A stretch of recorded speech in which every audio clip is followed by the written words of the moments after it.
안녕하세요. 안녕하세요. 네, 자, 이번 편에는 일반 ESL, 일반 회화 과정이죠. 가장 기본이 되는 과정에 대해서 이야기를 좀 나눠봤으면 좋겠어요. 하루 일과를 기준으로 설명을 좀 해드리면 이해하시기 편하실 것 같아요. 네. 하루 일과가 어떻게 되나요? 학생들이 제일 많이 선택해 주시는 인텐시브 코र्스 같은 경우에는 네. 1교시, 2교시, 3교시 이렇게 이루어져 있고 9시에 이제 수업을 시작을 해요. 근데 저희가 15minute 룰이라는 게 있기 때문에 학생들이 조금 지각을 하시면은 기다리셨다가 15분에 맞춰서 9시 15분에 들어가실 수 있으세요.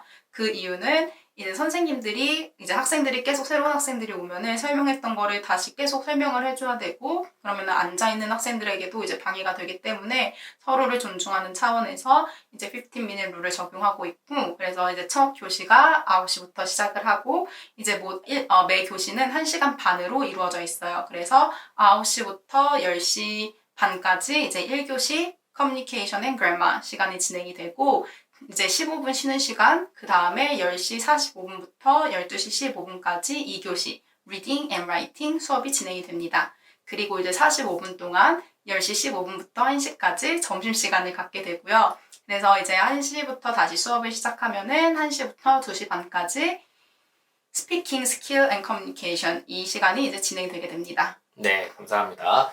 자, 그러면 교시별로 좀 이야기를 해봤으면 좋겠어요. 1교시에는 그래머랑 리스닝 하신다고 하셨는데 이건 어떻게 수업이 좀 진행이 되는지 교시별로 간단하게 설명 좀 부탁드릴게요. 보통 이제 그래머라고 하면은 한국 학생들이 나 문법 많이 했는데 캐나다까지 가서 문법 해야 되나? 이렇게 이제 생각하시는 경우가 많이 있으실 거예요. 근데 제가 이제 학생들한테 피드백을 받았을 때는 이제 실제 사용 가능한 이제 문법을 배우게 된다라는 점에서 이제 학생들이 만족하면서 공부를 하고 있고, 예를 들어서 어떻게 이런 게 나왔는지 아니면 어떻게 사용이 되는지 이제 예시를 또 잘 들어주시기 때문에 이해가 잘 되고 이제 그래서 더 사용하기가 편하다. 문장을 만들 때 이 문법을 적용할 수 있다. 이렇게 이제 학생들이 얘기를 해주고 있고요. 2교시 같은 경우에는 Reading and Writing인데 저희 대표적인 이제 커리큘럼 중에 하나가 노블 스터디라고 해서 이제 ESL 버전으로 나온 소설책을 읽고서 comprehension question이라든지 아니면 이후에 이제 주제와 그 책 내용과 관련된 내용으로 프레젠테이션을 하고 있어요. 그래서 학생들이 사실은 우리가 외국인이기 때문에 영어 단어를 아무리 많이 공부해도 그 모든 단어를 다 알 수는 없죠. 그래서 사실 맥락 안에서 그 단어의 내용을 파악하고 또 문장의 내용을 파악하는 게 되게 중요한 스킬 중에 하나인 것 같아요. 근데 이렇게 소설이라는 거는 스토리가 있기 때문에 그 스토리를 통해서 문장이라든지 아니면 단어의 내용을 파악하는 훈련을 조금 더 이제 하실 수 있다고 보시면 되실 것 같아요.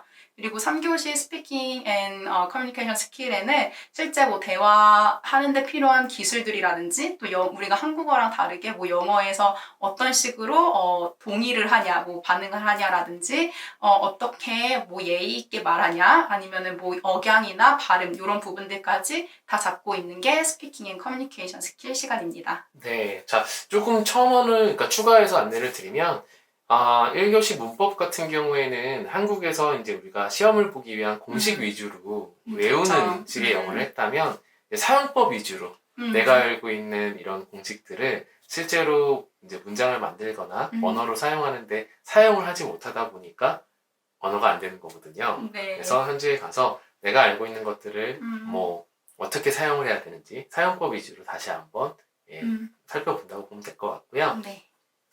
2교시 같은 경우에는 이렇게 얼핏 들으시면 이제 그 독서라는 것 자체가 아니 그럼 학원에 와서 책을 읽나? 이렇게 이해하실 수 있어요. 아니 뭐 스피킹 수업 안 하고 왜 이렇게 하지? 라고 생각할 수도 있는데 제가 알기로는 학생들이 주어진 분량만큼 정해진 양을 읽어와야 하는 걸로 알고 있어요. 맞아요. 네, 과제로 읽어와야 하고요.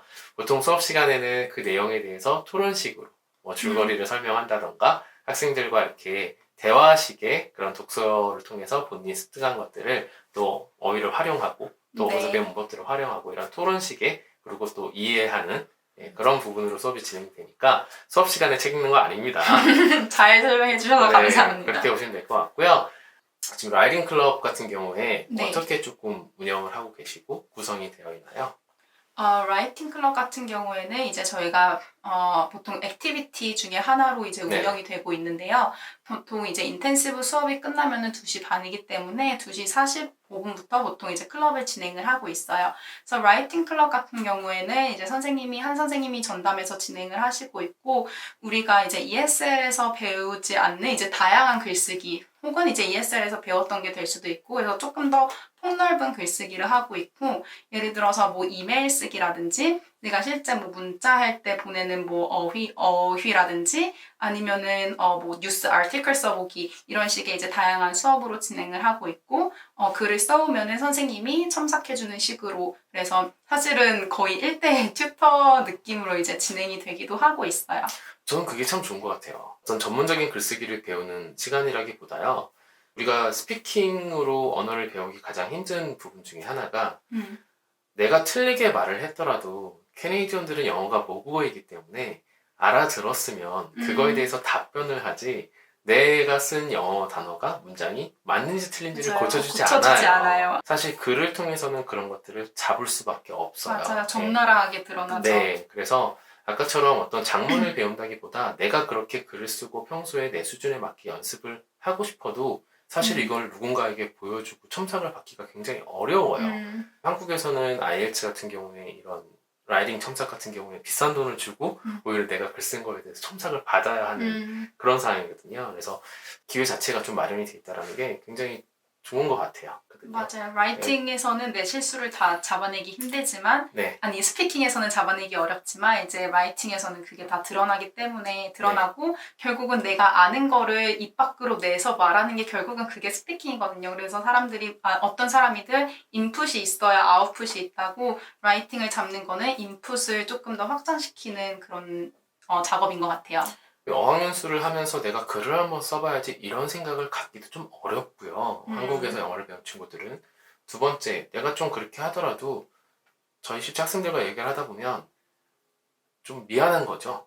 쓴 걸 가서 조금 봐달라고 하기도 미안하고 이걸 수업 시간에 하자니 다른 친구들 다 수업하고 있는데 좀 그렇고 또 나중에 찾아가자니 이건 조금 매번 가서 그러기도 좀 그렇고 예, 사실 눈치를 좀 많이 보게 되는 경우가 많았는데 이런 거 자체가 마련이 되어 있다는 게 하나의 좀 언어를 읽을 수 있는 좋은 기회인 것 같습니다. 네. 자, 그리고 또 하나 이제 수업과 별도로 필드 트립이 또 있는 걸로 알고 있어요. 네. 수업에. 네, 어떤 건가요, 그거는?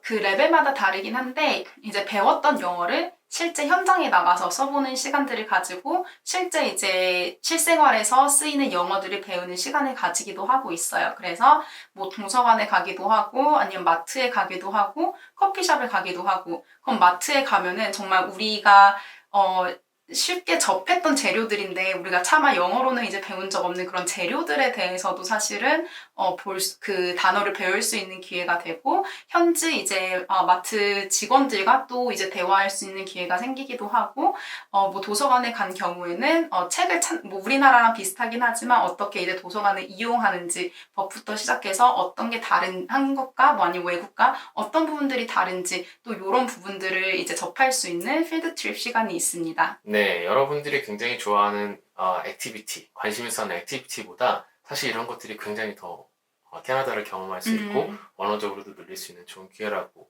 생각이 됩니다. 선생님도 함께 하시잖아요, 그죠? 그렇죠. 선생님도 함께 가시죠. 네네네. 매주 금요일에 진행하시죠? 언제 레벨마다 다른데 보통은 한 텀에 한두 번 정도 진행이 되고 있어요. 네, 감사합니다. 수업 얘기라던가 커리 얘기를 하다 보니까 중요한 거 다 빼먹었어요. 그래서 이제 하나하나 인터넷에 나와 있는 이야기들 조금 궁금한 것들도 여쭤보겠습니다. 네. 자, 일단은 일반 ESL 같은 뭐 한국 학생이 얼마나 있는지 국적 비율 굉장히 궁금해들 하세요. 어떤가요? 일반 해외 과정이라든가. 네, 국적 비율 이제 일반 ESL 프로그램 기준으로만 봤을 때 사실 저희 학생들이 스페셜 프로그램도 많이 듣고 있기 때문에 일반 기준 한 16% 정도 보시면 좋으실 것 같고요. 네. 그래서 이제 한 반에 실제로 들어갔을 때 저희가 보통 10명에서 12명 학생들로 이루어져 있기 때문에 적게는 한 반에 1명, 보통은 2명, 그냥 많으면은 이제 3명 정도로 생각을 하시면 되실 것 같아요. 네, 10명에서 12명이면 굉장히 소규모로 진행을 하시네요. 네. 수업을. 네, 알겠습니다. 그러면 국적 비율은 아까처럼 16%? 네, 보통 16, 17. 네, 연중 그 정도 된다고 보면 되고요. 아무래도 겨울 시즌에 조금 더 동양계 학생들이 늘겠죠? 여름 시간에 좀 더 줄고요. 전체적인 비율이.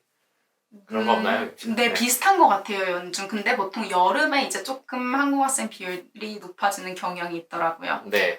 자, 이제 다음에 레벨 얘기를 좀 할 텐데요. 네. UMC는 전체 레벨이 몇 개로 구성이 되어 있나요? 전체 레벨이 12개고, 레벨 1부터 12까지. 네. 그리고 이제 이거는 조금 다른 얘기지만 패스웨이 가는 친구들을 위한 이제 단계는 레벨 12 이후에 준비되어 있다고 보시면 되세요. 그러니까 쉽게 말씀드리면 총 레벨은 15개로 이루어져 있다고 봐야 하고요. 그죠? 네. 근데 일반 어학연수라는 친구들은 12레벨까지만 보통은 네. 듣게 되는 거고, 이제 캐나다에서 대학을 진학을 할 목적이 있는 친구들은 결국 15레벨까지 이수를 해야 조건부로 대학을 네. 입학할 수 있다는 말씀해 주신 것 같아요.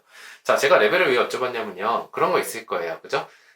물론 한 반에 10명에서 12명을 맞추겠지만, 아무래도 네. 학생들이 가장 레벨 테스트를 받고 많은 포지션을 차지하는 게 중간 레벨인 것 같아요. 뭐 맞아요. 5, 6, 7, 뭐 여기 맞아요. 만날 텐데, 여기에 아무래도 몰리다 보니까 음. 클래스를 만든다고 하더라도, 낮은 레벨이나 높은 레벨보다 한 반의 인원수도 조금 더 많을 수밖에 없고요. 네. 그리고 한국 학생 비율도 조금 더 몰려있을 수밖에 없어요. 맞아요. 네, 그런 건 사실이니까, 열심히 공부하셔서 레벨을 높게 받으시던가. 저 높은 레벨은 한국 학생들이 조금 적기는 해요. 네, 아니면 아예 낮은 레벨을 조금 본인이 기초부터 하고 싶으시면 낮은 레벨을 받아서 아마 제가 예상하기에 낮은 레벨은 한 반의 인원수도 더 적을 거예요. 그래서 그렇게 전략을 짜보시는 것도 나쁘지 않습니다. 네. 마지막으로 제가 궁금한 거 좀 여쭤볼게요. 강사들은 좀 어때요? 학생들하고 많이 어울리고 좀 평소 쉬는 시간이라던가 뭐 좀 활발하게 학생들과 어울리는 편인가요? 네. 제가 이제 인스타그램을 이용을 하고 있거든요. 이제 네. 저희 학교 계정으로 인스타그램을 하면서 우리 선생님들 인스타그램도 팔로우를 하고 학생들 인스타그램도 팔로우를 하고 있는데 사실 저는 몰랐어요. 근데 이제 보니까 인스타그램에 선생님들이랑 또 학생들이랑 바깥에서 이제 교제하는 사진들도 많이 올라오더라고요. 네. 그래서 선생님들도 이제 학생들을 일로만 생각하기보다는 정말 자기 삶의 한 부분으로 그리고 또 친구로 이제 받아들이면서 그런 인간적인 관계를 맺는 게 저는 되게 보기 좋았던 것 같아요. 그리고 선생님들도 저희 헤드티처 분이 항상 하는 말이 나는 학생들이 실패하는 거를 못 본다 이런 얘기를 많이 하시거든요. 근데 헤드 티처분이 그런 생각을 가지시니까 아무래도 다른 선생님들도 그런 생각을 많이들 가지시는 것 같아요. 그래서 좀 공부에 뭐 어려움을 겪고 있는 친구라든지 이런 부분들에 대해서 최대한 도움을 많이 주시려고 하시고 또 어떤 선생님들은 심지어 저한테 오셔서 이 학생은 이런 부분이 부족해서 조금 더 엑스트라 공부가 필요한 것 같다. 이런 식으로도 이제 조언을 주시는 선생님들이 계실 정도예요. 이거는 뭐 번외 얘기인데요. 학생들한테 선물 많이 받으시죠? 제가 조금만 받아도 자랑을 많이 하고 있어요. 네, 그러니까 이런 담당자가 없는데 저희 학생들과 통하다 보면 뭐 커피나 이런 것뿐만이 아니라 이렇게 작은 꽃이라든가 카드라든가 뭐 졸업 특히 이제 끝나갈 맞아요. 때쯤 끝나는 학생들이 많이 받으시는 것 같더라고요. 네, 그래서 자랑을 너무 많이 했나요?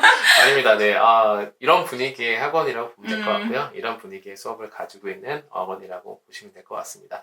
다음 편에 넘어가서 이제 통번역 과정이라든가 UMC가 갖고 계시는 특별 과정들 이야기 좀 더 나눠봤으면 좋겠습니다. 감사합니다. 감사합니다.